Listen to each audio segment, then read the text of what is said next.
রাজনীতি করে চালাই দেন আপনি, নাকি কবরে যাওয়া লাগবে না? এরকম কোন বাপের বেটা আছে নাকি যে কবর জগতে মন কান্ড কিনা আমাকে প্রশ্রয় ধরিবার পারিবে না, আমি এত বড় নেতা? আছে নাকি এরকম বাপের বেটা? ভাইরা আমার, ভালো করে বুঝে নেন। কবর জগতের 3 নম্বর প্রশ্ন, আমার নবিয়ুকা, তোমার আদর্শের নেতা কে? ভাইরা আমার, আজকে আওয়ামী লীগের ভাইদের আদর্শের চিন্তাটা হলো তারা হচ্ছে মুজিবের আদর্শের সৈনিক। তারা তাদের যে স্লোগানটাই হলো তারা হচ্ছেন মুজিব সেনা, ভয় করে না বুলেট বোমা, ঠিক কিনা বলেন? তাদের এই স্লোগান আছে না নাই? আমাদের বিএনপির ভাইদের স্লোগানটা হলো তারা হচ্ছেন জিয়ার আদর্শের সৈনিক, তারা হচ্ছে জিয়ার সৈনিক। এক জিয়া লোকান্তরে লক্ষ্য জিয়া, ঘরে ঘরে, এই স্লোগান আছে না নাই? আরো জোরে বলেন, আছে না নাই? অন্যান্য রাজনৈতিক দলের ভাইরা তারা আপনাদের দলীয় আদর্শ গ্রহণ করছেন, নেতার আদর্শ আপনারা গ্রহণ করেন, কিন্তু আদর্শ গ্রহণ আল্লাহ তাআলা বলছেন কিয়ামতের ময়দানে মৃত্যুর পরে কবর জগতের ভিতরে তোমাকে ওই প্রশ্নটাই করা হবে, আমার নবিয়ুকা, তোমার আদর্শের নেতা কে? এইটা তোমাকে জবাব দিতে হবে। আমাদের আদর্শের নেতা হলো, আমাদের আদর্শের নেতা হলো তোমার নেতা, আমার নেতা বিশ্ব নবী মুস্তাফা, ঠিক কিনা বলেন? ভাইরা আমার, আল্লাহ নবী ছাড়া পৃথিবীর কোন নেতাকে আদর্শের নেতা মানা হারাম। এটা হলো কবিরা গুনাহ, জায়েজই নাই, এটা শিরকের অন্তর্ভুক্ত।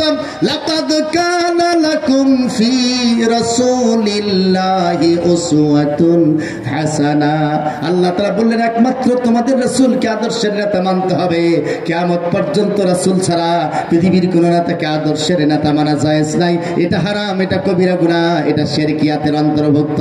ভাইরা আমার, এটাও রাজনীতির সঙ্গে সম্পৃক্ত। আদর্শের নেতা কে হবে? আজকে দল করলেই দলীয় নেতাকে আদর্শের নেতা মানা জায়েজ হবে না। আপনি আজকে যে দল করছেন সেই দলের লিডারকে আদর্শের নেতা মানছেন, কবর জগতে কি বলতে পারবেন আমার অমুক নেতা হচ্ছে আদর্শের নেতা, অমুক নেতা হচ্ছে আদর্শের নেতা? বলতে পারবেন না। সকল মানুষ রাসূলের আদর্শের নেতার উপরে আপনাকে রেখে আসবে বিসমিল্লাহি ওয়া আলা মিল্লাতি রাসূলিল্লাহ, বিসমিল্লাহি ওয়া আলা মিল্লাতি রাসূলিল্লাহ। রাসূলের আদর্শের নেতার নেতৃত্বে আপনাকে কবর জগতে রেখে জনগণ যেই দিন চলে আসবে, এই 3টি প্রশ্নের জবাব যদি আপনার কাছে থাকে, আপনি যদি আল্লাহর আইন মানতে পারেন, কোরআনের সংবিধান যদি মানতে পারেন, রাসূলকে যদি আদর্শের নেতা মানতে পারেন, ওয়ায়ুনাদি মুনাদিম মিনাস সামাই, আসমান থেকে আল্লাহ তাআলা ফেরেশতাদেরকে বলবেন আন সাদাকা আবিদি, আমার ফেরেশতারা আমার বান্দা সঠিক কথা বলেছে, ফাফরিশুহু বিল জান্নাহ, তোমরা জান্নাতের একটা বিছানা এসে বিছানা নিয়ে এসে তার তার কবরে বিছায় দাও। ওয়া আলবিসুহু বিল জান্নাহ, জান্নাতের পোশাক তার গায়ে পরায় দাও। আবরিদুহু বিল জান্নাহ, এবং জান্নাতের চাদর তার গায়ে ঢেকে দাও। ওয়াফতাহু লাহু বাবাম মিনাল জান্নাহ, আর জান্নাতের সমস্ত দরজাগুলি আমার ওই বান্দার জন্য তোমরা খুলে দিয়ে দাও। ভাইরা আমার, সেই দিন এই কাজটা হবে, সেই দিন এই কাজটা হয়ে যাবে। ভাইরা আমার, ভালো করে তাহলে একটা কথা বুঝে নেন, একটা কথা ভালো করে বোঝেন, সেই দিন জান্নাতের বিছানা, জান্নাতের পরিবেশ পাওয়ার জন্য এই 3টি প্রশ্নের জবাবের দরকার আছে না নাই? যে রাজনৈতিক দলের ভিতরে এই 3টি প্রশ্ন আপনি খুঁজে পাবেন, যদি আজকে আওয়ামী লীগের ভাইরা আল্লাহকে আইনদাতা মানে, আল্লাহ রাসূলকে আদর্শের নেতা মানে, কোরআনের সংবিধান মানে, আমরা সবাই সেখানে থাকবো, কোনো আপত্তি হবে না, জান্নাতের পথ এটা। যদি বিএনপির ভাইরা করে সেটাও জান্নাতের পথ, যদি জাতীয় পার্টির ভাইরা করে সেটাও জান্নাতের পথ, তাবলীগের ভাইরা করলে সেটা জান্নাতের পথ, পীরের ভাইরা করলে সেটাও জান্নাতের পথ, জামাতি ভাইরা করলে সেটাও জান্নাতের পথ। আমরা তো এই জান্নাতের পথটাকে চাই, এই পথ আমাদেরকে অনুসরণ করা লাগবে। রাজি আছেন? আর একটু জোরে বলেন, রাজি আছেন? ভাইরা আমার, আর যদি এই 3টি প্রশ্নের জবাব যদি দিতে না পারে, দুনিয়াতে মানুষের সংবিধান মেনেছে, মানুষকে আইনদাতা মেনেছে, দলীয় সংবিধান মেনেছে, এরকম যদি হয়, ওয়ায়ুনাদি মিনাস সামা হা ওয়া হা লা আদরি, সেই লোকটা বলবে হায় হায় আফসোস, আমি তো এগুলি কিছুই জানি না।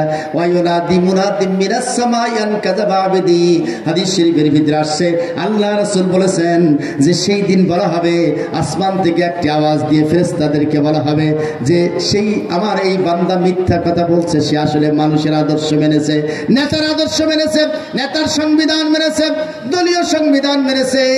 তখন তাকে বলা হবে, ফেরেশতারা বলবেন, ফেরেশতারা সেই দিন বলবেন ফাফরিশুহু মিনান নার, তোমরা জাহান্নাম থেকে আগুন নিয়ে এসে আগুনের বিছানা তার কবরে বিছায় দাও।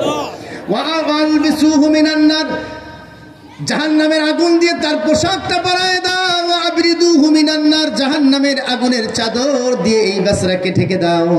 আফতাহু লাহু বাবাম মিনান নার, আর জাহান্নামের একটা পরিবেশ তার কবরের ভিতরে করে দাও। ভাইরা আমার, তাহলে একটা জিনিস ক্লিয়ার হয়ে গেল, যদি কবর জগতের 3টি প্রশ্নের জবাব আমরা দিতে চাই, তাহলে কিন্তু আল্লাহর দ্বীন কায়েমের কোনো বিকল্প নাই। ঠিক কিনা বলেন? আল্লাহর আইন মানার কোনো বিকল্প নাই, রাসূলকে আদর্শের নেতা মানার কোনো বিকল্প নাই ভাইজান। এবারে বলেন, নামাজ, রোজা, হজ, যাকাত যেগুলি আজকে আমরা করেছিলাম ভাইজান অত্যন্ত নাজাতের জন্য, কবর জগতে এই নামাজ, রোজা, হজ, যাকাতের কোনো কথা নাই, তাহলে এগুলি কি বৃথা যাবে?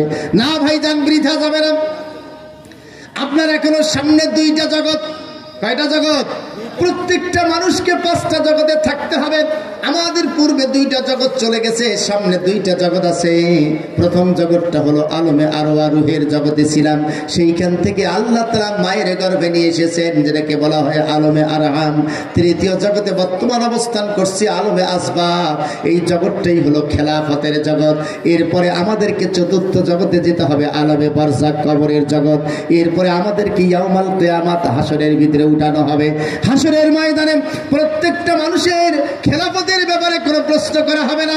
খেলাফতের প্রশ্ন করা হবে কবরে, রাজনীতির প্রশ্ন কবরে, আর হাসরের ময়দানে হচ্ছে ইবাদতের প্রশ্ন ভাইজান। ইবাদত হচ্ছে হাসরের ময়দানে, আর খেলাফত হলো কবরে।